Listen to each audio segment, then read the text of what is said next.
الشعر بيض من العجز ولا من العجز؟ يمكن من الهم.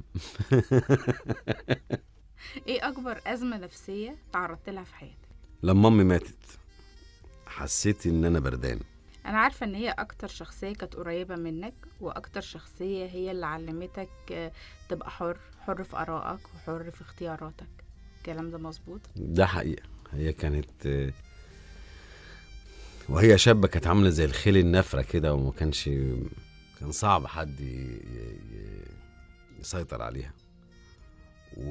ولما كبرت بقت بالظبط شبه فاطمة ثعلبة، الشخصية اللي عملتها هدى سلطان في مسلسل الوتد لخير شلبي. حد كده ملامحه كده قوي وعنيد وكانت زي القمر الله يرحمها.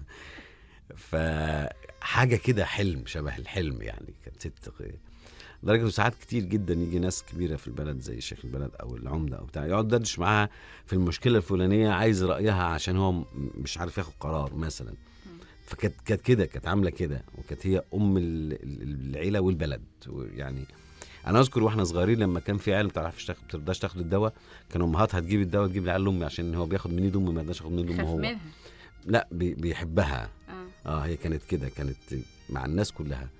وكانت بتصحى الصبح تكنس مساحة ضخمة قدام البيت، ضخمة جدا، كانت هي بتكنسها كلها ترشها مية كل يوم الصبح، كل يوم الصبح.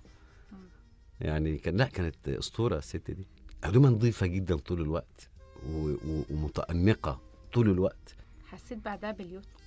أكتر من اليوت مش شوية، لأنه مش عارف أقولها إيه، بس أنا فعلا يومها أكتر حاجة حسيت إني بردان. يعني الدفى خلص من الكرة الأرضية، بس عشان ربنا حنين. فقبل